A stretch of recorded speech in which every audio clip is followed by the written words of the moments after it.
আলহামদুলিল্লাহ, মহান রব্বে কারিমের দরবারে অসংখ্য শুকরিয়া, যে রব্বে কারিম দয়া করে, মায়া করে, অনুগ্রহ করে আমাদেরকে সুস্থ রেখে পবিত্র দিন জুমার দিনে আল্লাহ তাআলার পবিত্র ঘর মসজিদে আগে আগে আসার বসার, কোরআন ও হাদিসের আলোকে কিছু কথা বলার শোনার তৌফিক দিচ্ছেন। সে রব্বে কারিমের দরবারে মন থেকে প্রাণ থেকে আওয়াজ করে বলি আলহামদুলিল্লাহ। ঠিক এই সময়ে আল্লাহর কত বান্দা অসুস্থ হয়ে হাসপাতালের বেডে আছে, কত মানুষ অ্যাক্সিডেন্টের মধ্যে পড়ে আছে, কত মানুষ বিপদ আপদের মধ্যে আছে, কত মানুষ কত পেরেশানির মধ্যে আছে। যদি ঠিক এই সময়েও আমরা কোন হাসপাতালের মধ্যে যাই, পঙ্গু হাসপাতালে, ক্যান্সার, হৃদরোগ এমন হাসপাতালে, দেখবো যে অনেক মানুষ অনেক কষ্টে আছে, অনেক সমস্যা আছে, তখন মন থেকে বের হয়ে আসে আলহামদুলিল্লাহ। মানে এগুলো দেখলে হৃদয় থেকে মন থেকে যেভাবে আলহামদুলিল্লাহ শব্দটা আসে, যে আল্লাহ আমাকে কেমন সুস্থ রাখছে না। আল্লাহ চাইলে রোডের গাড়ির একটা অ্যাক্সিডেন্টে আমিও পঙ্গু হয়ে যেতে পারতাম, ক্যান্সার আক্রান্ত হয়ে আমি হাসপাতালে থাকতে পারতাম। তো আল্লাহ সব কিছু থেকে হেফাজত করছে, শুধু তাই না, আল্লাহ আবার আমাকে আল্লাহর কুদরতি পায়ে সেজদা করার জন্য মসজিদে নিয়ে আসছে। এমন ভাই কি আমাদের আছে না? সুস্থ আছে, সবল আছে, কোনো পেরেশানি নাই, কিচ্ছু নাই, এরপরও বাসায় বসে রয়েছে, আছে না বলেন? আছে। এমন ভাইও আছে যে আজকে মসজিদে আসবেও না, সে মুসলমান, আমাদের নবীর উম্মত, সুস্থ আছে, টাকা পয়সা আছে, খাবার দাবার আছে, কোনো সমস্যা নেই, কোনো প্যারাও নাই। সে ধরে নিছে আজকের জুমার দিন, শুক্রবার ছুটির দিন, হ্যাঁ, তো আজকে আমাকে একটু বেশি করে ঘুমাইতে হবে, পরিবারের সময় দিতে হবে, একটু নাটক সিনেমা একটু বেশি করে দেখতে হবে, ওদের সময় পাই না, তো আজকে বাসায় পরিবারের সময় দিতে, মসজিদে আসবে না। এমন ভাই আছে নাকি নাই? আছে। ওই ভাইটা যদি দেখতো যে হাসপাতালের বেডের মধ্যে বসে বসে কাতরানো লোকটার কত কষ্ট, হ্যাঁ, যে ব্যক্তির পা নাই, হেঁটে হেঁটে মসজিদে আসতে পারে না, তার কত কষ্ট। সে যদি রসুলের ওই হাদিসটা জানতো, যে হাদিসে রসুল সাল্লাল্লাহু আলাইহি সাল্লাম অসুস্থ হয়ে গেছেন, মসজিদে আসবেন দূরের কথা, দাঁড়ানোর ক্ষমতা রসুলের নাই। হম ওই সময় আল্লাহ রসুল দুইজন সাহাবীর কাঁধে ভর করে মসজিদের দিকে আসতেছে। হাদিস তো সত্য হাদিস, সহি হাদিস ভাই, একদম সহি হাদিসের মধ্যে এই ইতিহাসটা আসছে। আল্লাহ রসুল এক কাঁধের বর রাখছে আলী রাদিয়াল্লাহু তাআলা, আরেক কাঁধে বর দিচ্ছেন আব্বাস ইবনে আব্বাস রাদিয়াল্লাহু তাআলা। এই দুই সাহাবীর কাঁধে ভর করে মসজিদে আসতেছেন নামাজ পড়ার জন্য। কি আসতেছেন একটু কল্পনা করেন আমাদের নবীর দৃশ্যটা। অথচ নবী তো নবী, না তার কোনো গুনাহ আছে, না তার কোনো পাপ আছে, না তার কোনো সমস্যা আছে, যার ব্যাপারে আল্লাহ তাআলা বলছে মাকাম মাহমুদা, নবী আমি আপনাকে এমন একটা স্থান দিব, প্রশংসিত স্থান, যে স্থানটা আপনি নবী ছাড়া অন্য কোনো নবীও পাবে না। বলেন সুবহানাল্লাহ। কেউ পাবে না, নবী আপনি শুধু পাবেন।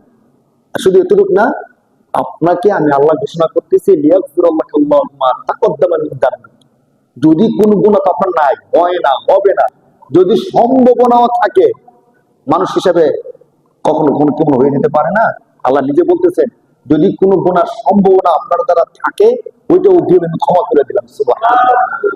ওই নবী নামাজ ছাড়বেন তো দূরের কথা, অসুস্থ অবস্থায় দুইজন সাহাবীর কাঁধে ভর করে করে মসজিদে আসতেছে। একদম শেষ বেলা যখন দুনিয়া থেকে নবীজি চলে যাবে, হ্যাঁ, রাসূল সাল্লাল্লাহু আলাইহি ওয়াসাল্লাম বারবার বেহুশ হয়ে যাচ্ছেন, বোকার চলে আসছে, বারবার বেহুশ হয়ে যাচ্ছেন। মানে অসুস্থতার প্রচন্ডতা এত বেশি ছিল, শেষের 14 দিন 17 দিন পর্যন্ত রাসূল অসুস্থ ছিলেন। একদম শেষ দিন সোমবার দিন রাসূল চলে গেছেন, রবিবার দিন, শনিবার দিন, এই দিনগুলোতে রাসূল এত বেশি মানে অসুস্থ হয়ে যাচ্ছেন, অসুস্থ জ্বরের প্রকোপে রাসূল বারবার বেহুশ হয়ে যাচ্ছিলেন। তো হাদিসের মধ্যে আসছে বেহুশ হওয়ার পরে যখন কিছুক্ষণ পর রসুলের হুঁশ ফিরে আসতো, তখন রসুল সাল্লাল্লাহু আলাইহি ওয়াসাল্লাম বলতেন সালাত সালাত, আমার কি নামাজ হয়েছে, নামাজের কি সময় হয়েছে? সুবহানাল্লাহ। চিন্তা করে, মানে বেহুশ হয়ে গেছেন, যখন হুঁশটা ফিরে আসতো তখন বলতো আমি কি নামাজ পড়ছি, নামাজের কি সময় হয়েছে? তো সাহাবারা বলতো আল্লাহ রাসূল একটু আগে তো আপনি নামাজ পড়ে আসছেন, এখন তো নামাজের সময় হয়নি। মানে কিচ্ছু স্মৃতিতে নাই। এই কথা জিজ্ঞেস করে নাই যে আমার প্রিয়তম স্ত্রী আয়েশা কোথায়, আমার সবচেয়ে প্রিয় নাতি হাসান হোসেন কোথায়, আমার কলিজার টুকরা কন্যা ফাতেমা মা ফাতেমা কোথায়, এ কথা বলতেছে না। কি বলতেছে বলেন? নামাজের সময় হয়েছে, আমি কি নামাজটা পড়ছি? আল্লাহু আকবার। আমরা উম্মত, ওই নবীরই তো উম্মত। আমরা তো আশিক রাসূল না, আমরা তো শ্রেষ্ঠ নবীর শ্রেষ্ঠ উম্মত। তো ওই শ্রেষ্ঠ নবীর শ্রেষ্ঠ উম্মত যদি সুস্থ আছি, কোনো সমস্যা নাই, বাড়িতে কোনো সমস্যা নাই, এরপরও যদি এমন পবিত্র একটা জুমার দিনে মসজিদে আসতে না পারি, হ্যাঁ, আল্লাহর ঘরে আইসা আল্লাহর কুদরতি পায়ে সেজদা দিতে না পারি, আমার থেকে হতভাগা দুর্ভাগা আর কেউ আছে বলেন? আমার তো মনে হয় না। অন্য কিছুর দরকার নেই তো আমাদের জন্য। আমি যে নবীকে সবচেয়ে বেশি ভালোবাসি, শুধু ওই নবীকে ফলো করলে তো চলে। যে আমার নবী কেন পাঁচ ওয়াক্ত নামাজ এত কষ্ট করে পড়তেন, কেন কেন এত কষ্ট করে নামাজ পড়তেন? নবীজির তো সবকিছু মাপ ছিল, শুধু পাঁচ ওয়াক্ত নামাজ না। বুখারী শরীফের আরেক হাদিসের মধ্যে আসছে, রাসূলুল্লাহ সাল্লাল্লাহু আলাইহি সাল্লাম রাত্রিতে নফল নামাজ দাঁড়ায় দাঁড়ায় পড়তে পড়তে পরিস্থিতি এমন হয়েছিল, আল্লাহ রাসূলের পা মোবারক ফুলে গেছে। সুবহানাল্লাহ, পা মোবারক সত্যিকার অর্থে ফুলে গেছে। অথচ আমাদের পুরো লাইফ, একদম ফার্স্ট টু লাইফের জীবনে দেখেন, কারো কি কখনো এমন হয়েছে যে নামাজে দাঁড়ায় দেখতে দেখতে পা ফুলা না, পা ব্যথা হয়েছে? এমন কি হয়েছে কখনো আমাদের বলেন? যে নামাজে দাঁড়ায় থাকতে থাকতে পা ব্যথা হয়ে গেছে, এমন হয় হয়েছে? রমজান মাসে 20,000 তারাবি বললো, এত বেশি নামাজ হুজুর যেভাবে তেলাওয়াত শুরু করছে, আজ পর্যন্ত নামাজ আর শেষ হইব না, আর একটু দ্রুত পড়ায় শেষ করে দিক। 1 ঘন্টা 10 মিনিট দরকার কি, 1 ঘন্টার মধ্যে নামাজটা শেষ হয়ে যাক না? অথচ আল্লাহ রাসূল সাল্লাল্লাহু আলাইহি সাল্লাম দেখেন, তিনি নফল নামাজে দাঁড়ায়া নামাজ পড়তে পড়তে পাম্বর কি করছেন, ভুলে ফেলছেন, আর আমরা ফরজ নামাজটা পড়তে রাজি না। তাহলে হাশরের ময়দানে রাসূলুল্লাহ সাল্লাল্লাহু আলাইহি সাল্লাম, বুখারী শরীফের একটা হাদিস 2 দিন আগে মাত্র আমি পড়াইছি, ওই হাদিসের মধ্যে রাসূলুল্লাহ সাল্লাল্লাহু আলাইহি সাল্লাম বলতেছেন যে আমি তোমাদের আগে হাশরের ময়দানে থাকবো, ইন্নী ফারাতুকুম আলাল হাউজি, হাউজে কাউসারের মধ্যে আমি তোমাদের আগে গিয়ে থাকবো। আমি মনে করতেছি রাসূল বলতেছেন যে আমি যে ওখানে গিয়ে থাকবো আর তোমাদেরকে হাউজে কাউসারের পানি পান করাবো, আমার মনে হইতেছে ওই দৃশ্যটা আমি এখন দেখতেছি। সুবহানাল্লাহ, সুবহানাল্লাহ। এখন আমরা যে উম্মতরা নবীজির উম্মত, নবীজিকে ভালোবাসি দাবি করি, কিন্তু নামাজের বেলা আমি নাই। ফজরের নামাজটা পড়ার সময় আমি ঘুম থেকে উঠে আসতে পারলাম না। আসর মাগরিবে আমি ব্যবসা বাণিজ্যে চাকরি বাকরিতে সময়টা শেষ করে দিলাম। এশার নামাজটা আমি আমার কোনো কাজে ব্যয় করে দিলাম। ওই উম্মতরা রাসূল সাল্লাল্লাহু আলাইহি ওয়াসাল্লামের হাত থেকে হাউজের কাউসারের পানিটা কিভাবে নিব বলেন? কোন মুখে আমি নিব? রাসূল যদি একটু যদি বলেন যে উম্মত, আমি নবী তো অসুস্থ হয়ে 2 জন সাহাবীর কাঁধে ভর করে নামাজে গেছিলাম, তুমি কি করছো বলো? আমাদের উম্মতের জন্য কিন্তু ছাড় দিয়ে দিচ্ছে রাসূল। রাসূল বলছেন কেউ যদি অসুস্থ হয়, প্রচন্ড অসুস্থ হয়, এমন অসুস্থ মসজিদ যাইতে পারে না, তো তখন ওই মুহূর্তে নামাজগুলো কি আছে, ছাড় আছে, সে নামাজগুলো আবার কাঁচা করে নেবে, নামাজ পড়ার যদি ক্ষমতা না থাকে। তো আল্লাহ রাসূল তো ওই সুযোগটাও নেয় নাই, মসজিদে এসে নামাজ পড়ছে। রাসূল যদি শুধু এতটুকু বলে, আচ্ছা হাউজে কাউসার সত্য নাকি মিথ্যা বলেন? আল্লাহ রাসূল যে আমাদেরকে হাউজে কাউসারের পানি পান করাবেন নিজের হাতে, বুখারী শরীফের এই হাদিসটা আসছে, সত্য নাকি মিথ্যা? 100% সত্য, বিশ্বাস করেন। সূরা কাউসারের তাফসীরের মধ্যে এই কথা আসছে, ইন্না আ'তাইনা কাল কাউসার ফাসাল্লি লিরাব্বিকা ওয়ানহার। আমি নামাজের কথা কেন বলতেছি জানেন? নামাজের কথা এই জন্য বলতেছি, এই যে সূরা কাউসারের মধ্যে কাউসারের আলোচনা আসছে না, আলোচনা আসার পরে আল্লাহ রাসূল খুশি হয়ে গেছেন। কিছু কাফের রাসূলকে গালি দিতেছিল, আল্লাহ রাসূলের সন্তান হয়েছে, ছেলে সন্তান, মেয়ে সন্তান হয়েছে। তো ছেলে সন্তান, 3টা ছেলে সন্তান ছিল। তো 3টা ছেলে সন্তানই একটু বয়স হওয়ার পর পর তারা ইন্তেকাল করছে। তো কাফেররা তৎকাল সময়, এখনো তো আমরা মনে করি ছেলে হইলে আমরা তাদেরকে বংশের বাতি মনে করি, ঠিক না? যে ছেলে না হইলে হারে তার বংশের বাতি নাই, তার কবর বাতি দিব কে, তার পরবর্তী প্রজন্ম টিকায় রাখবো কে, এর বলি না আমরা। তো তৎকালীন সময় আরো বেশি করে বলতো, যার ছেলে নাই মানে তার কিচ্ছু নাই, তার বংশ টংশ কিচ্ছু নাই, সে ধ্বংস হয়ে গেছে। তো কাফেররা রাসূল সাল্লাল্লাহু আলাইহি ওয়াসাল্লামের ছেলেগুলো যখন ধারাবাহিক মারা যেতেছিল, তখন তারা বলতেছিল যে এই নবীকে নিয়ে চিন্তা করার দরকার নেই, ওনার যেহেতু ছেলে সন্তান সব মারা যেতেছে, তো ওনার এই ধর্ম পরে আর কেউ টিকায়া রাখবো না, অতএব টেনশন করবো। তার একটা খারাপ শব্দ বলতেছিল, যাকে আল্লাহ কোরআন শরীফের শব্দ নিয়ে আসছে আবতার। আবতারের শাব্দিক অর্থ হলো লেজ কাটা। যে প্রাণীর কি নাই, লেজ নাই, লেজটা কেটে দিছে। এর ভাব অর্থ হইল নির্বংশ। ভাব অর্থ কি বলেন? নির্বংশ। রাসূল সাল্লাল্লাহু আলাইহি ওয়াসাল্লামকে কাফেররা নির্দয় হইয়া কি কি শব্দ বলছিল? নির্বংশ। তো আল্লাহ সাল্লাল্লাহু আলাইহি ওয়াসাল্লাম তো একটু টেনশনে পড়ছেন, স্বাভাবিক, সন্তান মারা গেলে এমনি টেনশন, আবার মানুষ নির্বংশ বললে আরো সমস্যা না? তো আল্লাহ সাল্লাল্লাহু আলাইহি ওয়াসাল্লামকে খুশি করার জন্য আল্লাহ তাআলা স্বয়ং সূরা কাউসার নাযিল করে দিয়েছেন। সুবহানাল্লাহ। যে রাসূল আপনি টেনশন করেন না, তারা বলতেছে না যে আপনি নির্বংশ, না না না, সত্যিকার অর্থে আপনার বংশ আমি কিয়ামত পর্যন্ত বাকি রাখবো। আর যারা আপনাকে বলতেছে ইন্না শানিআ কাহুয়াল, যারা বলতেছে তারা প্রকৃত অর্থে নির্বংশ। দেখেন আজকে 1450 বছর পর আইসা কোরআনের এই আয়াতটা সত্যি হয়ে দাঁড়াইছে আমাদের চোখের সামনে। তো যদি আজও পর্যন্ত আমরা কি শুনছি কেউ বলছে যে আমি আবু জেহেলের বংশের, কেউ বলছে বলে, কিন্তু আমি নবীজির বংশের এমন অনেক আছে, অনেক। যারা সৈয়দ বংশের, সৈয়দ মানে নবীদের বংশ বলা হয় আর কি। তো সত্যিকার অর্থে সৈয়দ বংশ লোক এখনো পৃথিবীর মধ্যে কি আছে, বহুত আছে। কিন্তু আবু জেহেলের বংশের, ফেরাউনের বংশের, উতবা সাইবার বংশের কেউ আছে আমাদের জানা মতে? কেউ নাই। শুধু এতটুক না, আরেকটা ছোট্ট কথা আমি বারবার বলি, সেটা হলো আমরা আমাদের সন্তানদের নাম মোহাম্মদ রাখি, রাখি কি রাখি না বলেন? অনেকের নাম শুধু মোহাম্মদ রেখে দিস, নাম ওই কি মোহাম্মদ। আমরা যারা মোহাম্মদ রাখতে না পারি, নামটা মোহাম্মদ না, তখন কি করি বলেন তো? নামের শুরুতে মোহাম্মদ লাগাই দিই, লাগাই দিনে বলেন।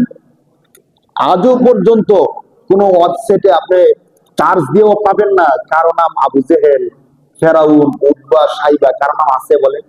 নাই, কারো নাম নেই।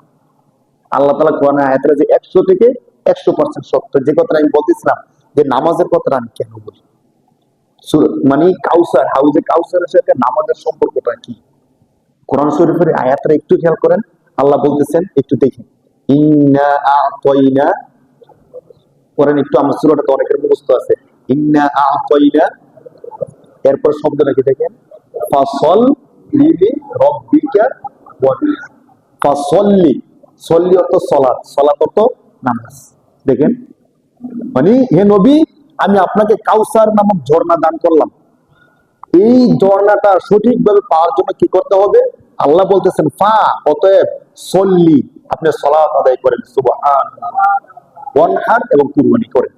আমাদের সাথে কি শব্দ লাগাই দিয়েছেন? কুরবানি শব্দ লাগাই দিয়েছেন।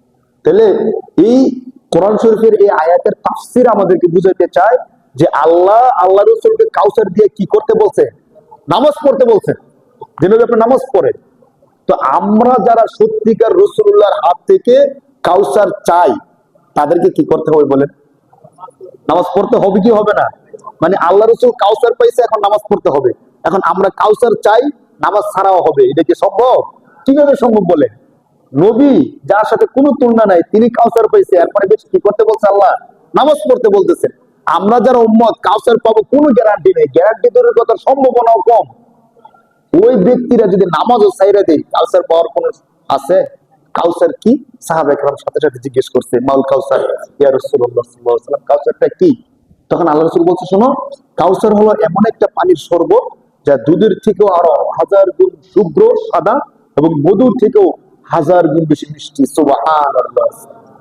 দুইটা শব্দ আসছে। একটা হলো কোন ব্যক্তি যদি আমার হাত থেকে হাউজে কাউসারের পানি পান করে, তাহলে সে 50,000 বছর অথবা জান্নাতে যাওয়ার আগ পর্যন্ত আর কোনোদিন তার পানির পিপাসা লাগবে না। সুবহানাল্লাহ। তাহলে এখন একটু খেয়াল করেন, কাউসারটা কিন্তু জান্নাতে যাওয়ার অনেক আগে, অনেক আগে। তাহলে কোন ব্যক্তি যদি রাসূলের হাত থেকে হাউজে কাউসারের পানিটা পান করে, এরপরে কি তার জাহান্নামে যাওয়ার সম্ভাবনা আছে? 50% বা 10% সম্ভাবনা আছে? হাউজে কাউসারের পানি পান করে কি তাকে আবার জাহান্নামে দেওয়ার কোনো চান্স আছে? তাহলে এই কথার দ্বারা তো এটা প্রমাণ হয় কিনা দেখেন তো, যে ব্যক্তি হাউজে কাউসারের পানি পান করছে, এর মানে হলো সে 100 থেকে 100% জান্নাতি। সুবহানাল্লাহ। এই কথাটা প্রমাণ হয় কি হয় না?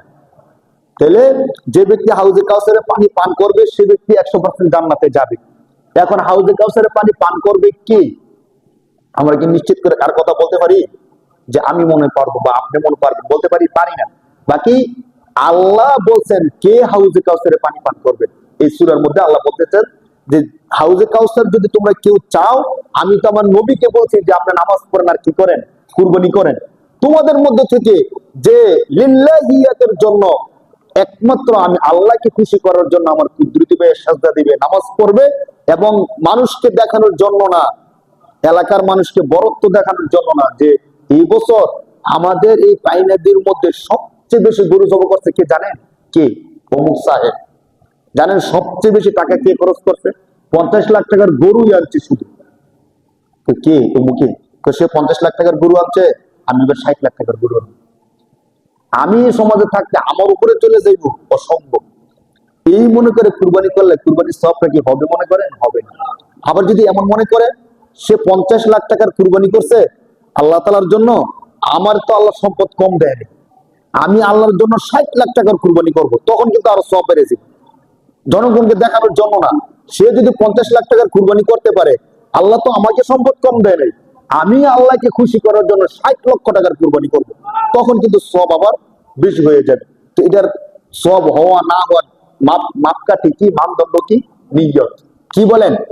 আমার মনে কি আছে, মানুষ যা মন চায় তা বলুক।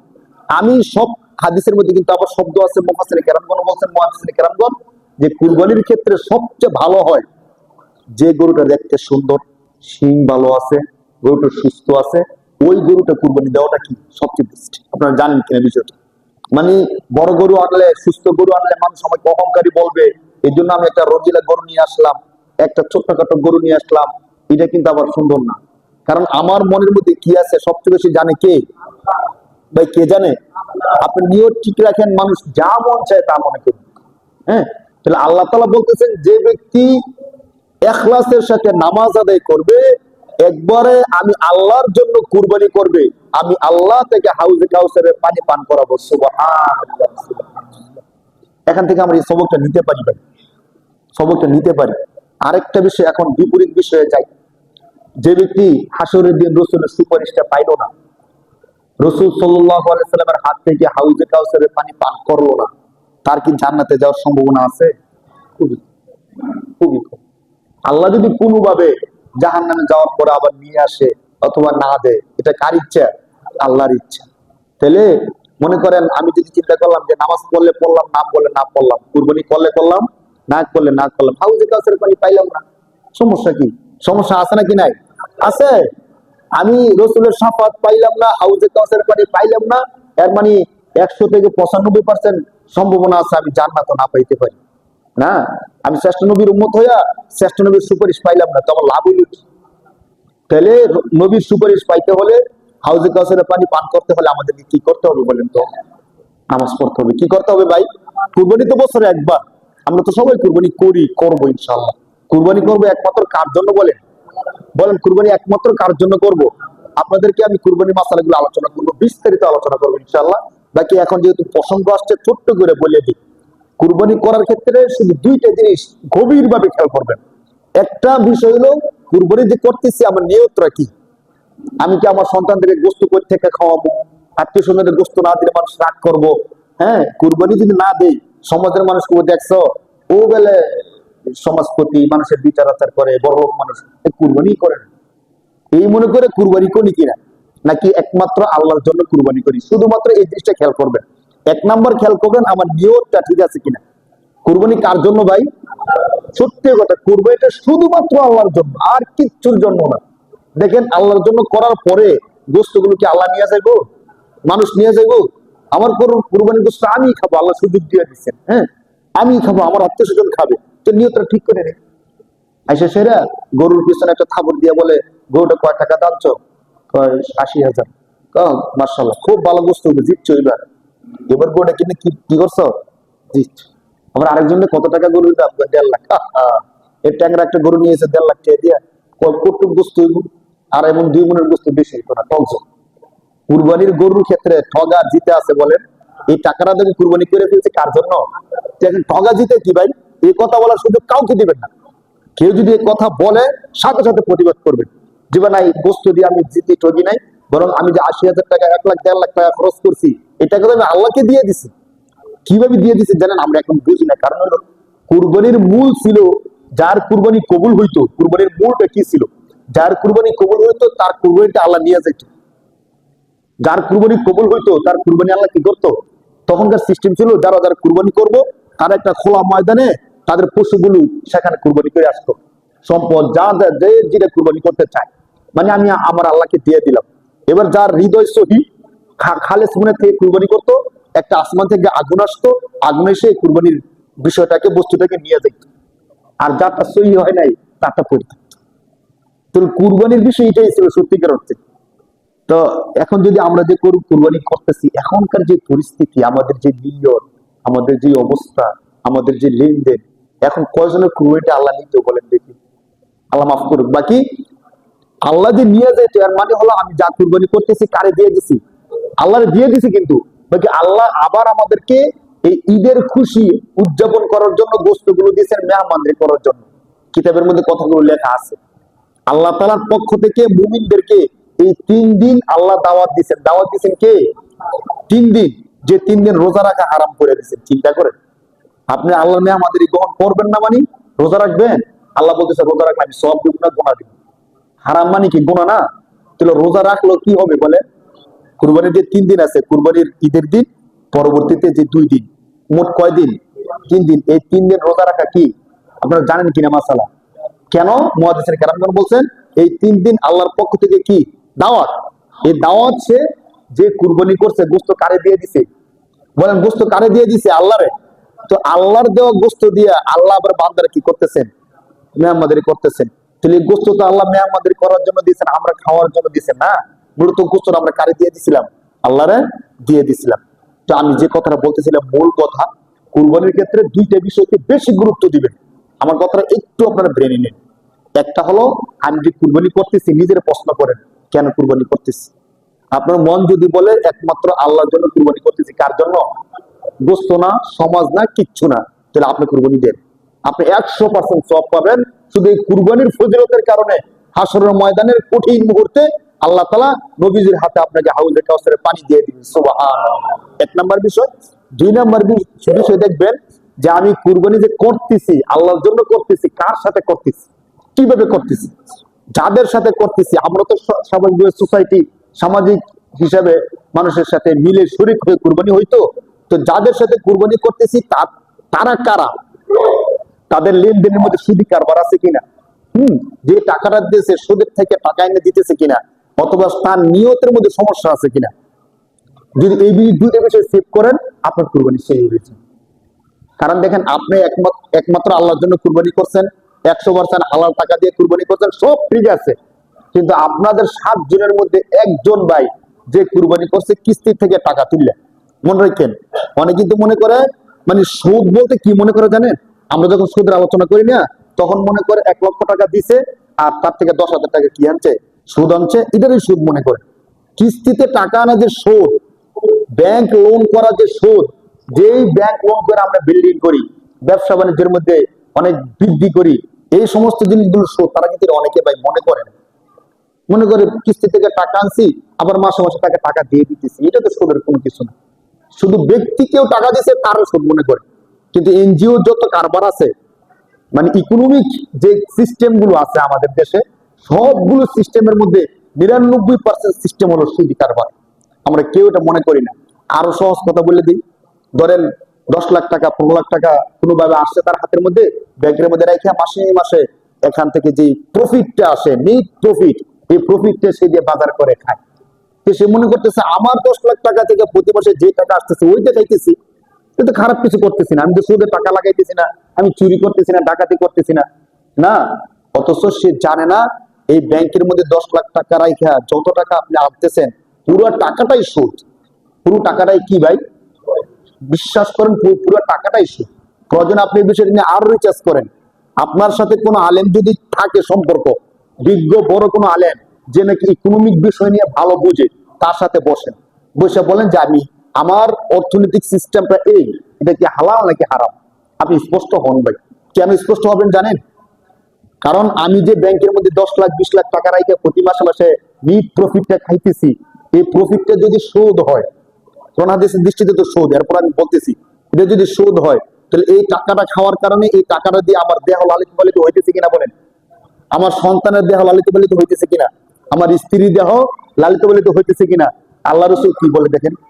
আল্লাহ রাসূল বলেন লা ইয়াদখুলুল জান্নাতা জাসাদুন গুজিয়া বিল হারাম। এর থেকে কঠিন কথা আর কি আছে বলেন? আল্লাহ রাসূল বলতেছেন ওই দেহ জান্নাতে প্রবেশ করবে না, ওই শরীর জান্নাতে প্রবেশ করবে না যে শরীর লালিত পালিত হয়েছে সুদের দ্বারা, হারামের দ্বারা। বলেন নাউজুবিল্লাহ। তো যে দেহ জান্নাতে প্রবেশ করবে না সুদের কারবার খাওয়ার কারণে, ওই দেহ কি হাউজে কাউসারে পানি পান করার সম্ভাবনা থাকতে পারে বলেন? যে হাউজে কাউসারে পানি পান করবে সে তো নিশ্চিত জান্নাতি। তো অনেকে আমরা মনে করি বুঝি না। ধরেন আমি একটা ছোট্ট উদাহরণ দিই, আমি শিক্ষকতা করছি দীর্ঘদিন, করার পরে আমি পেনশনের কিছু টাকা পাইলাম, একবারে পাই না আমরা, বিভিন্ন কোম্পানি থেকেও দেয়, অনেক গার্মেন্টস থেকেও দেয় 10 লাখ 15 লাখ টাকা। এই টাকাটা কিন্তু 100% হালাল। সরকারের পক্ষ থেকে চাকরি বাকরি শেষ করার পরে, কোম্পানির পক্ষ থেকে, গার্মেন্টস এর পক্ষ থেকে সবকিছু শেষ করার পরে যে টাকাটা দেয়, আমরা এই টাকাটা নিয়ে অনেক রিচার্জ করছি। কিভাবে দেয়, কোথা থেকে দেয়, এই টাকাটা কত পার্সেন্ট হালাল বলেন? 100% হালাল। 15 লাখ টাকা 10 লাখ টাকা যে টাকাটা আমি এক মোড়ে পাইছি, এটা আপনার টাকা, আপনাকে দিছে কোম্পানি, আপনাকে দিছে সরকার। তখন আমরা কি করি, এই টাকাটা মনে করি এক মোটে 15 লাখ টাকা পাইছি, 20 লাখ টাকা পাইছি, এটা ব্যাংকের মধ্যে রেখে দিলাম, ডিপোজিট করে রেখে দিলাম। এখন এই টাকাটা রেখে দেওয়ার ফলে প্রতি মাসে মাসে আমার বাড়িতে 3,000 4,000 5,000 টাকা আসে। এই টাকাটা দিয়ে গ্রাম বাজারটা হয়ে যায়, সংসারটা চলে যায়। আপনি একটু ভাবেন, আমার 100% হালাল টাকাটা দিয়ে আমি 100% হারাম টাকা এনে ঘরে বসে বসে খাইতেছি, বলেন নাউজুবিল্লাহ। অথচ বলবেন তো এই টাকাটা কি করবো? 15 লাখ টাকা 20 লাখ টাকা যদি বাড়িতে রেখে দেই, তো টাকার পরিসংখ্যান যদি টাকার মান কমতে থাকে, কিভাবে কমে দেখেন। আমরা যখন আরো কিছুদিন আগে ধরেন পেঁয়াজের দাম বাড়ছিল, আলুর দাম বাড়ছিল, 50 টাকা হয়েছিল। তো এক সময় আরো কিছুদিন আগে আলুর দাম ছিল 15 টাকা। তো যখন আলুর দাম হয়ে যায় 30 টাকা, এর মানে আমার টাকাটা অর্ধেক কমে গেছে দাম। আমার টাকার মূল্য কি হয়ে গেছে বলেন? অর্ধেক কমে গেছে। আমি ব্যাংকের মধ্যে যদি 10 লাখ টাকা রাখি, এখন আমার টাকা রয়েছে কত লাখ টাকা? 5 লাখ টাকা। কেমনে বলি, যদি 10 লাখ টাকা দিয়ে, আমি উদাহরণ দিতেছি, 10 লাখ টাকা দিয়ে যদি তখন আমি 10 মণ আলু পাইতাম, এখন আমি কত মণ আলু পাবো বলেন? 5 মণ আলু পাবো। যে সকল প্রোডাক্টের দাম বেড়ে গেছে এই হিসাবে, তাহলে ব্যাংকের মধ্যে টাকা রাখলে টাকার মান কমে না বাড়ে? কমে, দিন দিন কমে। অথবা বাড়িতেও যদি রেখে দেয়, আমার টাকার মানটা এমনি কমে যেতেছে। তো আমি করবো কি টাকাটা দিয়ে? যদি কমে যায় তো টাকাটা তো আমার কোনো ফায়দা হইলো না। আর আমি চাইতেছি এই টাকাটা আমি খরচ করে ফেলি, কারণ খরচ করে ফেলে আমার ভবিষ্যতে দরকার পড়তে পারে। দেখেন, আমরা সহজ লাভটা বুঝি না। যদি 5 বছর আগে আপনি পেনশনটা পেয়ে থাকেন, যদি 15 লাখ টাকা দিয়ে 5 বছর আগে আপনি স্বর্ণ কিনে রাখতেন, শরীয়তে যেটা 100% বৈধ, তখনকার স্বর্ণের ভরি ছিল 64,000, 68,000, 22 ক্যারেট 21 ক্যারেটের স্বর্ণগুলো শুধুমাত্র 1 লাখ না, কিন্তু শুধুমাত্র 68,000 70,000 টাকা ভরি ছিল। 5 থেকে 7 বছর আগে আমি নিজে যেটা দেখছি, স্বর্ণকারের দোকানের সামনে মূল্যগুলো লিখে রাখে, আপনারা দেখতেন। তো আমি বাজার সামনে গেলে দেখতাম মূল্য এখন কত চলতেছে, বাজার মূল্য কত চলতেছে। শুধু 68,000 70,000 80,000 টাকা ছিল কি স্বর্ণের ভরি, আজ থেকে 5-7 বছর আগে। তো আপনাদের 5-7 বছর আগে পেনশন টাকাটা পাইছেন, তখন যদি 15 লাখ টাকার স্বর্ণ কিনে রাখতেন, 1 লাখ টাকা দিয়ে যদি এক ভরি কিনতেন, তাহলে স্বর্ণ পাইতেন কত লাখ টাকা? কত ভরি? 15 ভরি। ওই 15 ভরি স্বর্ণ যদি এখন বিক্রি করতেন, যে স্বর্ণের দাম এখন 2.5 লাখ প্লাস, তো কেমন হয়তো দেখেন। এখন আপনি হিসাব করেন স্বর্ণ কিনলে আপনার লাভটা কেমন হইতো। আর ব্যাংকের মধ্যে রাখার ফলে এই 5 বছর আপনি কত টাকা লাভ পাইছেন। ব্যাংকে কিন্তু বেশি লাভ দেয় না। ব্যাংক থেকে টাকা লোনে আনবেন, লাভ তারা বেশি নিব। আর আপনার টাকা রাখবেন, পার্সেন্টেজ আপনাকে খুব কম দিবে। যেহেতু ইকোনমিক নিয়ে আমি 1 বছর লেখাপড়া করছি, ব্যাংকের সাথে আমরা এই বিষয়গুলো দেখছি, তাদের কাগজপত্র ঘাটাঘাটি করছি, হালাল হারাম কি দেখছি। কিন্তু দেখেন, আপনি স্বর্ণ কিনে যদি তখন রাখতেন, ডবলের থেকে আরো বেশি বাড়ছে স্বর্ণ। 1 লাখ টাকা যদি তখন ভরি হইতো, এখন হচ্ছে 2.5 লাখ প্লাস। তাহলে প্রতি ভরিতে পাইতেছি আমি 1.5 লাখ। ঠিক আছে না বিষয়টা? আর ব্যাংকের মধ্যে কি আমরা এমন ডবল টাকা পাই? পাই না। কিন্তু আশ্চর্যের বিষয়টা কি, বিষয়টা হলো ব্যাংকের থেকে যে অল্প টাকা পাইছি, এই অল্প টাকাটাই 100% হারাম। বলেন কত পার্সেন্ট হারাম? যদি আপনাদের একটু কেমন কেমন লাগে, সন্দেহ সন্দেহ লাগে, আপনারা আরো আলেমকে নিয়ে বসেন, যেহেতু মরতে হবে না ভাই। আর রসুলের হাদিস তো মিথ্যা না, যে দেহে হারাম প্রবেশ করছে ওই দেহটা জান্নাতে প্রবেশ করবে না, না না, রসুলের হাদিস। তাহলে ব্যাংকের থেকে আমি অল্প টাকা পাইছি, বেশি পাই নাই, কিন্তু ওই টাকাটাই 100% কি হারাম। আর আপনি তখন স্বর্ণ কিনে রাখছিলেন, ওই স্বর্ণগুলো এখন বিক্রি করছেন। আপনি যত বিক্রি করেন, স্বর্ণের বড়ি যদি 5 লক্ষ টাকাও হয়ে যায়, আপনি কিনছিলেন 1 লাখ টাকা দিয়ে, এখন হয়ে গেছে 5 লক্ষ টাকা, অনেক বেশি হয়ে গেছে না? ওই টাকাটা 100% হালাল। কত পার্সেন্ট হালাল ভাই? 100%। জমি কিনে রাখলে জমির দাম বেড়ে যায়। এভাবে এমন হালাল হালাল অনেক সিস্টেম আছে। যদি হালাল সিস্টেম না থাকতো, তাহলে হারামের বিষয়টাকে আল্লাহ এত কঠিন করতেন না। আল্লাহ তো বলতেছেন যে হালালের সিস্টেম আছে, তুমি চাইলে করতে পারো। এখন বলেন তো, স্বর্ণ কিনে রাখলে কি তেমন কোনো রিস্ক আছে? সাধারণত রিস্ক থাকে না তো। আপনি বলবেন এত স্বর্ণ কিনে রাখলে, আমার বাড়িতে রাখলে তো চোর ডাকাত চলে আসবে। আমরা তো ব্যাংক নিয়ে ব্যাংকিং সিস্টেমে লেখাপড়া করছি, ব্যাংকের মধ্যে একটা সিস্টেম আছে লকার অ্যাভেলেবেল, আপনারা জানেন কিনা? আপনার স্বর্ণের চেন, জিনিস, ডকুমেন্ট, কাগজপত্র লকার অ্যাভেলেবেল। আপনি মাসে মাসে ভাড়া দিবেন, অল্প স্বল্প ভাড়া আসে। ওই লকারের মধ্যে আপনার স্বর্ণের জিনিস, কাগজপত্র যা কিছু আছে সবকিছু রাখতে পারবেন। যতদিন ইচ্ছা ততদিন রাখতে পারবেন। আপনার ঘরের মধ্যে যদি স্বর্ণ রাখলে সমস্যা হয়, তাহলে আপনি ব্যাংকের যে লকার অ্যাভেলেবেল সিস্টেমটা আছে ওই সিস্টেমের স্বর্ণগুলো ওখানে রেখে দেন। তাহলে ব্যাংকের মধ্যে টাকা তুলে আনলে না হারাম হয়। আমি তো আমার স্বর্ণের জিনিসগুলো ব্যাংকে রেখে আসছি, মাসে মাসে তারা একটা চার্জ কাটে, চার্জ দিতেছি, আর তো তাদের সাথে আমার কোনো কি নাই, সম্পর্ক নাই। তখন যখন আপনার দরকার পড়বো এক ভরি স্বর্ণ নিয়ে আসবেন, এনে বিক্রি করেন, ব্যবসাত লাগান, কাজে লাগান, হালাল সিস্টেম। মনে করে যে স্বর্ণ কিনবো বাড়িতে রাখবো, তো আমার ডাকাত ধরবে, চুরে ধরবে, একটা থেকে বাঁচতে পারতেছি। সমস্ত হালাল ওয়ে থাকার পরেও আমরা যদি হারামের মধ্যে যাই, আল্লাহ কি আমাদেরকে ক্ষমা করবেন বলেন? আপনারা কি কখনো এমন করছেন যে আমি যে অর্থনৈতিক সিস্টেম আমার জীবনটা চালাইতেছি এটা কি হালাল নাকি হারাম? আমি কোন একটা আলেমের সাথে বসছি, বৈশা আমার ইকোনমিক সিস্টেমটা আমি তার সাথে আলোচনা করছি, এমন কি হয়েছে? হয় না। কিন্তু মনে করেন আমি কি কম বুঝি নাকি? আমার থেকে কি হুজুর বেশি বুঝে নাকি? বেশি বুঝুক অথবা কম বুঝুক, অন্তত কোরআনে কি আছে এটা তো বলে দিতে পারবো, হাদিসে কি আছে ওইটা তো বলে দিতে পারবো। আর আমরা যারা ধরেন লেখাপড়ার সিস্টেমে সর্বোচ্চ লেখাপড়া এফতা ফতুয়া যারা দেয়, এতটুকু আমরা যারা লেখাপড়া করছি তাদের কাছে শরীয়তের প্রসেসটা আমাদের জানা আছে, কতটুকু হালাল, কতটুকু হারাম, কতটুকু আপনি যাইতে পারবেন, কতটুকু যাইতে পারবেন না, কতটুকু পর্যন্ত আমরা শিক্ষা অর্জন করে আসছি আলহামদুলিল্লাহ। তো এত এত কিছু থাকার পরও আমরা যদি হারামের মধ্যে লিপ্ত থাকি, আল্লাহ কি আমাদেরকে ক্ষমা করবেন বলে? আপনি কি বলতে পারবেন যে আল্লাহ আমি তো জানতাম না? এইভাবে স্বর্ণ কিনে রাখলে লাভ হয়, হালালও হয়, আর ব্যাংকের মধ্যে টাকা রাখলে টাকাও কম পাওয়া যায়, আবার সম্পূর্ণ হারাম হয়। এই সিস্টেমটা আল্লাহ আমার জানা ছিল না। আমি যদি জানতাম তাহলে আমি কি বুঝতে শুনি না হারামের মধ্যে যাইতাম? তখন আল্লাহ যদি বলে তুমি যে মসজিদের ইমামরা রাখছো মাসে মাসে বেতন দিতা, তার কি শুধু নামাজ পড়ানোর দায়িত্ব ছিল? তার তো মাসালা বলে দেওয়ার কি ছিল? দায়িত্ব ছিল। তার কাছে গেল না কেন? যদি এমন হয় যে তার কাছে গেলে দমক দিত, মাসালা বলে না, রাগারাগি করে, তাহলে এক কথা ছিল। এমনকি এখনো পর্যন্ত কোন মুসল্লি এমন আছে যে আমার কাছে মাসালা জিজ্ঞেস করলে আমি রাগারাগি করছি, তার সাথে ঝগড়াঝাটি করছি, বারবার মাসালা জিজ্ঞেন কেন? সত্যিকার অর্থে কেউ যদি জানার জন্য মাসালা জিজ্ঞান, আপনি যত মাসালা জিজ্ঞেস করতে পারেন, আমার সমর্থে থাকা সমস্ত মাসালার জবাব আমি দিতে বাধ্য। আমি দিব এমন না, কিন্তু দিতে কি বাধ্য। আমি লেখাপড়া শিখছি আপনাদেরকে জানানোর জন্য। আর কেউ যদি এমন করেন বিষয় আপনি একটা জানেন, কিছু কিছু লোক আমি এমনও পাইছি এই বিষয়টা তার জানা আছে, এরপরও সে আমার কাছে এসে প্রশ্ন করে হুজুরে জানে কিনা। আমি তো এই বিষয়টা জানি, নাকি হুজুরে এসে প্রশ্ন করে কেন বলেন তো? হুজুরের এই বিষয়টা জানা আছে কিনা?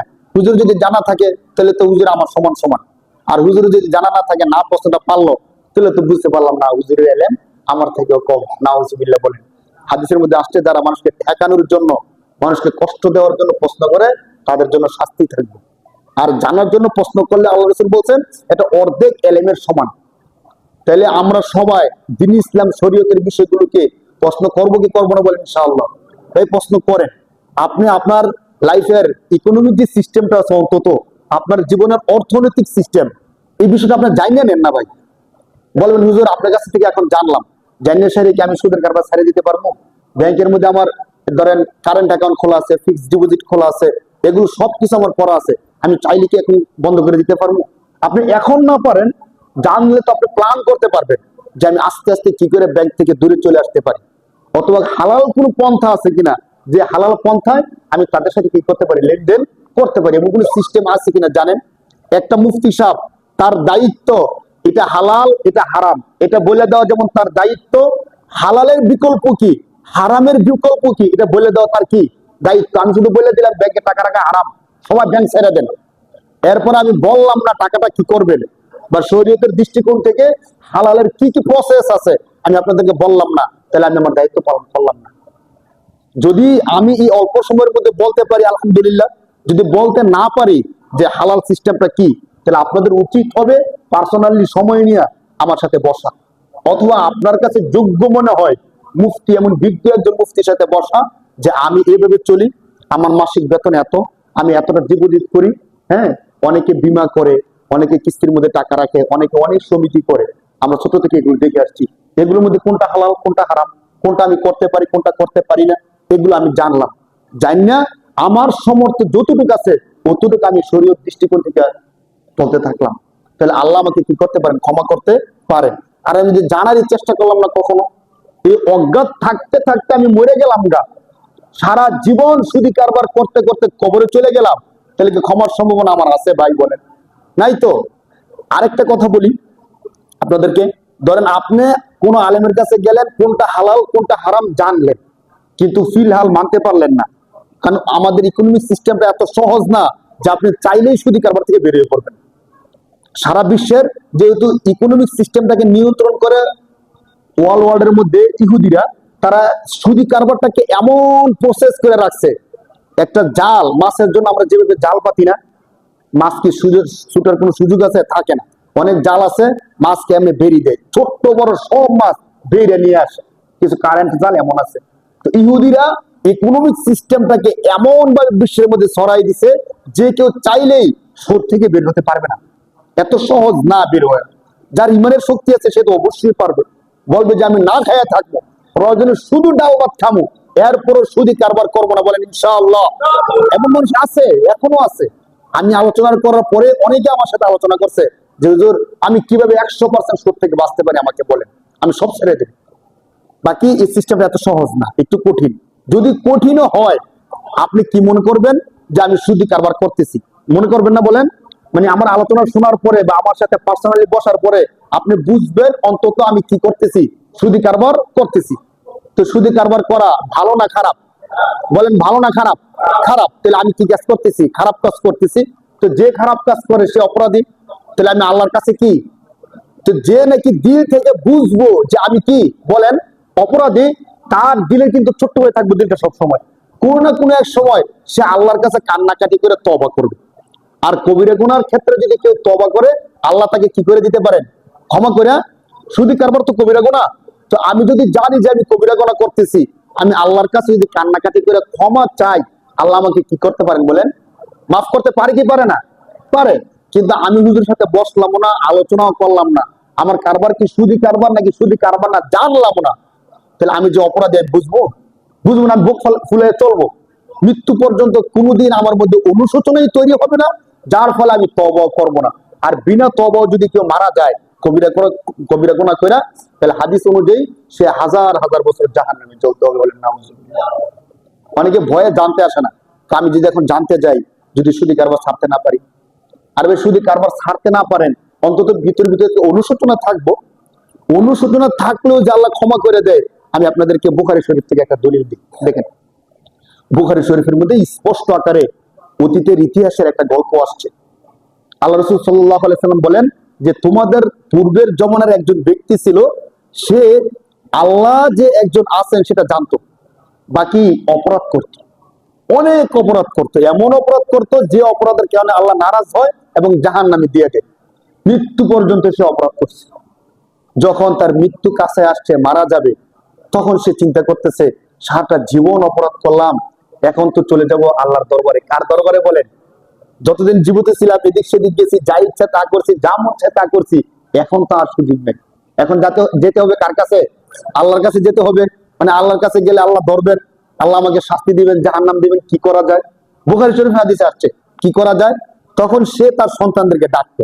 তার মনে মনে একটা প্ল্যান আসলো, তার মতো করে আর কি। সে তার সন্তানদেরকে ডাকছে, ডেকে বলতেছে, শোনো, আমার মনে হয় আমার জীবনে এমন কোনো কাজ নাই যে কাজ আমি করি নাই অপরাধের জগতে। আমি এমন কঠিন কঠিন অপরাধগুলো আমি করছি। এখন যে আমি মারা যাবো, আমি বুঝতেছি আমি মনে হয় আমি আর বাঁচবো না, আমি মারা যাবো। এখন আল্লাহর দরবারে গেলে আল্লাহ আমাকে অবশ্যই ধরবে, নিশ্চিত ভাবে আমাকে ধরবে। এখন আমি বাঁচার কোনো প্রসেস পাইতেছি না, এখন কি আমি আর বাঁচতে পারবো? বলেন। এখন আমার মনে হইতেছে আমি তোমাদেরকে একটা ওসিয়ত করে যাই, আমার মৃত্যুর পরে তোমরা এই কাজটা করে আমি যেন বেঁচে যাই। তো সন্তানরা বলতেছে, বলেন কি কাজ করতে পারি? হাদিসের মধ্যে আসছে, তখন সে বলছে, আমি মারা যাওয়ার পরে আমার লাশটাকে তোমরা আগুনে পোড়াই দিবা। শুধু পোড়াই দেওয়া যথেষ্ট না, আমার লাশটাকে পোড়ানোর পরে যে ছাই হবে, এই ছাইকে 4টা ভাগ করবা। কয়টা ভাগ? বলেন। বলেন কয়টা ভাগ? 4 ভাগ করবা। 4 ভাগ করে 1 ভাগ জমিনে দাফন করে দিবা, আরেক ভাগ বাতাসে উড়াই দিবা, বাতাসে নিয়ে যাইব, আরেক ভাগ এইভাবে ছেড়ে দিবা, আরেক ভাগ নদীতে ফালাই দিবা। কটা ভাগ হইল? 4টে ভাগ। এখন এই 4 ভাগ যখন 4 জায়গায় থাকবো, 1 ভাগ থাকবো পানিতে, আরেক ভাগ বাতাসে, আরেক ভাগ আকাশে, আরেক ভাগ জমিনের নিচে, আল্লাহ কি আমার বুঝা খাইবো? বলেন, মানে তার ধারণা আর কি, আল্লাহ কি আমার খুঁজে পাইবো? আল্লাহ খুঁজে পাইবো কোথেকে? আমার লাশ, আমার ছাইগুলো যদি সবগুলো এক এক জায়গায় থাকে, তখন আল্লাহ খুঁজে পাইতে পারে। প্রথমত কথা হলো, আমার লাশ থাকলে না আল্লাহ আমাকে শাস্তি দিবে। আমার লাশই নেই, আমি আগুনে জ্বালাই দিলাম। দ্বিতীয় কথা হলো, আল্লাহ যদি আমার লাশের যে ছাই আছে, ছাইগুলোকে জমা করে ফেলে একসাথে দিলে, এই জন্য তোমরা 4 জায়গায় আমার ছাইগুলো উড়াই দিবা। আল্লাহ আর কখনো আমাকে খুঁজে পাবে না, আল্লাহও খুঁজে পাবে না, আমাকে শাস্তিও দিতে পারবে না। হাদিসটা আপনারা দেখেন, আমি তো হাদিসটা বলছি, বুখারী শরীফে আছে, আপনার সার্চ দিলে নেটেও পাইবেন হাদিসটা। তখন যখন সে এই কাজটা করলো, তার সন্তানরা ওসিয়ত অনুযায়ী তার লাশটাকে আগুনে জ্বালাইয়া ছাইগুলোকে 4 ভাগ করে 4 জায়গায় উড়াই দিচ্ছে। আল্লাহ পাক রব্বুল আলামিন পানিকে বললেন, তার লাশের যে ছাইগুলো তোমার কাছে আছে আমার জমা দেব। বাতাসকে বললেন, ছাইগুলো জমা দেব। মাটিকে বললেন, ছাইগুলো জমা দেব। সকলের ছাইগুলো জমা করে আল্লাহ তাআলা তাকে আবার একটা জীবন্ত মানুষ বানিয়ে দিলেন। সুবহানাল্লাহ। এখন কই যাবে বলেন? তার লাশ না জ্বালাই দিছিল, এখন আল্লাহর সামনে সে একটা জীবন্ত লাশ, একদম জীবন্ত। তখন সে ভয়ে কাঁপতেছে।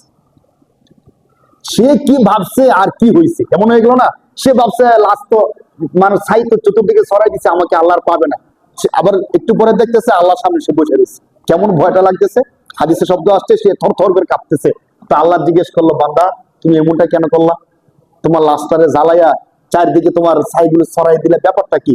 তো আল্লাহ, আমি ভয় পাইতেছিলাম, সারা জীবন অপরাধ করছি, আপনার কাছে আমি কি জবাব দিই? কোন মুখে আপনার সামনে আমি দাঁড়াবো, এই লজ্জায় আমি এই কাজটা করছি। আল্লাহ, আপনার ভয়ে, আপনার ভয়ে লজ্জায় আমি এই কাজটা করছি। আল্লাহ তাআলা বলছে, তুমি কি জানো না, কোন ব্যক্তি যদি সত্যিকার মন থেকে, প্রাণ থেকে আমি আল্লাহকে ভয় পাই, আমি আল্লাহ তাকে ক্ষমা করে দিই। সুবহানাল্লাহ। কোরআন শরীফের সূরা রহমানের আয়াতের মধ্যে দেখেন আল্লাহ কি বলতেছেন, ওয়ালিমান খাফা মাকামা রাব্বিহি জান্নাতান। আল্লাহর সামনে দাঁড়াতে হবে, এই ভয়টা যে মুমিনের হৃদয়ে আছে, আল্লাহ তাআলা খুশি হইয়া তাকে 2টা জান্নাতের মালিক বানায় দেয়। বলেন সুবহানাল্লাহ। কোরআন আয়াত বললাম আমি, সূরা রহমানে আল্লাহ বলতেছেন, ওয়ালিমান খাফা মাকামা রাব্বিহি জান্নাতান। যে ব্যক্তি আল্লাহর সামনে দাঁড়াতে হবে এই ভয়টা শুধু করে, আমি আল্লাহ খুশি হইয়া তাকে পুরস্কার স্বরূপ কয় জান্নাতের মালিক বানায় দেই? জান্নাতের মালিক বানায় দেই। আল্লাহ তাকে ক্ষমা করে দিচ্ছেন, জান্নাত দিয়ে দিচ্ছেন। সুবহানাল্লাহ। বুখারী শরীফের হাদিসের মধ্যে আসছে। যেই বিষয়টা বোঝানোর জন্য আমি এই গল্পটা বলছি বুখারী শরীফের, এটা হলো আপনার ইকোনমিক সিস্টেমের বিষয়টা আপনি আলোচনা করলেন না। সুদ নাকি সুদ না, আপনি যা করতেছেন হালাল নাকি হারাম, কোন আলেমের কাছে আপনি গেলেন না, বললেন না, কিচ্ছু করলেন না, মারা গেলেন, তাহলে কি আপনি ভয় পাবেন বলেন? আমি যে অপরাধী, আমি যে খারাপ, আমার কাছে ঠিক হইতেছে না, আমি কখনো জানারই চেষ্টা করলাম না, তাহলে তো আল্লাহর ভয় আসবে না। কিন্তু আপনি যদি নাও মানতে পারেন কোনো কারণে, আপনি এমন সিস্টেমে পড়ে গেছেন, আপনি বের হইতে পারতেছেন না, কিন্তু আপনি জানতেছেন আমি শুধু সিস্টেমে আছি, আমি খারাপ কাজের মধ্যে আছি, অন্তত তো ভয়টা থাকবো ভাই। তখন তো হৃদয় বিগলিত হইয়া কান্না আসবো যে হায় হায় রে, আমি সারা জীবন করলামটা কি, আমার কাজটা তো ঠিক হয় নাই, আমি যে ঠিক কাজ করি না, আল্লাহ তুমি আমার ক্ষমা করে দিও। এই কথাটা মন থেকে আসবে কি আসবে না বলেন? যার দিলে ঈমান আছে তার দিল থেকে এই কথাটা বের হয়ে আসবে। কখন? যখন আপনি জানবেন যে আপনি অপরাধ করতেছেন। আর আপনি যদি না, অপরাধের কি হলো, ব্যাংকের মধ্যে টাকা রাখছি, আমার টাকার লাভ আমাকে দেয়, ব্যবসা করলে 1 লাখ টাকা থেকে 20,000 টাকা লাভ আসে, আর ব্যাংকের মধ্যে টাকা রাখছি 1 লাখ টাকা 10,000 দেয়, 7,000 দেয়, এটা খারাপের কি হলো? আমার পেনশনের টাকা দিয়ে তুলে আমি খাইতেছি, এটা খারাপের কি? না, কিস্তির টাকা তুলছি, কিস্তির টাকা আবার দিয়ে দিতেছি, এটা খারাপের কি হইলো? এগুলো মনে করলে কখনো কি মনে হবে যে আমি অপরাধী? কখনো কি তওবা করতে মনে হবে বলেন ভাই? এই জন্য আপনাদের কাছে জোর আবদার, যেহেতু টাকাগুলো আমি কষ্ট করে কামাই করি, চুরি করে তো টাকা আনছি না, ডাকাতি করে তো টাকা আনছি না, পেনশন টাকা কি ডাকাতি করে আনে? সারা জীবন কষ্ট করে শিক্ষকতা করে সম্মানের পেশা পাইয়া আমি টাকাগুলো আনছি, ওই টাকাগুলো দিয়ে কেন আমি 100% হারাম টাকা খাবো বলেন ভাই? আসলে আমরা আলোচনা করি, নিজেদের বিষয়টা বুঝি, এর হালাল সিস্টেম আছে কিনা জানার চেষ্টা করি। আমরা জানি না, যদি নিজের আমল করতে পারি, আল্লাহ তাআলা আমাদেরকে কি দিবেন ভাই? জান্নাত। কারণ দিন শেষে আমাদেরকে যেতে হবে কোথায়? আল্লাহর দরবারে যেতে হবে। আল্লাহ যদি ক্ষমা না করে, আমাদের কিন্তু বাঁচার আর কোনো রাস্তা নেই। যে যাই করি না কেন, আমার ক্ষমতা থাকুক, শিক্ষা দীক্ষা থাকুক, টেকনিক থাকুক, যদি ধরা খায়া যায়, আমার বাঁচার আর কোনো সিস্টেম আছে বলেন? এজন্য আসুন আমরা আল্লাহর দরবারে ক্ষমা চাই অতীত গুনাহ থেকে, এবং ভবিষ্যৎ ফিউচার যে লাইফ আছে, আমার ইকোনমিক সিস্টেমটা কি হালাল নাকি হারাম, এই বিষয়টাকে জেনে বুঝে ওইভাবে আমল করে আল্লাহর দরবারে যাই। আল্লাহ ক্ষমা করে আমাদেরকে জান্নাত দিয়ে দিবেন ইনশাআল্লাহ। সেই কথার জন্য এই কথা আনছিলাম, 1 মিনিট বলে দিই শুধু। যদি আমরা কুরবানি করি এই ক্ষেত্রে যেন 2টা বিষয় খেয়াল রাখি। একটা বিষয় হলো আমার নিয়ত রাখি, আমি যে কুরবানি করতেছি কেন করতেছি, আপনি মনকে জিজ্ঞেস করেন। মন যদি বলে আল্লাহকে সন্তুষ্টি করার জন্য কুরবানি করতেছ, আলহামদুলিল্লাহ, কে কি বললো আমার দেখার দরকার নাই। 2 নাম্বার, কার সাথে কুরবানি করতেছি, যার সাথে কুরবানি করতেছি তার টাকাটা কি হালাল, তার ইনকাম সোর্স কি ঠিক আছে, তার নিয়ত কি ঠিক আছে, সব সবকিছু ঠিক আছে কিনা, যদি ঠিক থাকে করেন, আমরা তো তার সাথে করি না। প্রয়োজনে আমি যে বলি, প্রয়োজনে আপনি একটা বকরি কিনা একা একা কুরবানি করেন, 100% সব পেয়ে যাবেন। কিন্তু আপনি 1 লাখ টাকা করে 7 লাখ টাকা দিচ্ছেন, 7 জনে বিশাল বড় গরু আনছেন 7 লাখ টাকা দিয়া, কিন্তু একজনের টাকাটা ছিল সুদের টাকা, আরেকজনের নিয়ত ছিল গোস্ত খাওয়ার নিয়ত, আরেকজনের নিয়ত ছিল সমাজে আমি সবচেয়ে বড় গরু আনবো এই নিয়ত। তাহলে আপনার টাকাটা 100% হালাল হওয়া সত্ত্বেও আপনার শরীরদের নিয়ত খারাপ হওয়ার কারণে, আপনার শরীরদের টাকা সুদের টাকা হওয়ার কারণে, কিস্তির টাকা হওয়ার কারণে, লোনের টাকা হওয়ার কারণে আপনার কুরবানিও বাতিল। বলেন নাউজুবিল্লাহ। তাহলে এই বিষয়গুলো আমরা খেয়াল করবো কিনা বলেন। আমার কষ্টের টাকাটা, হালাল টাকাটা আরেকজনের জন্য কেন হারাম করব, কেন আমি কুরবানিটাকে অবৈধ করব না।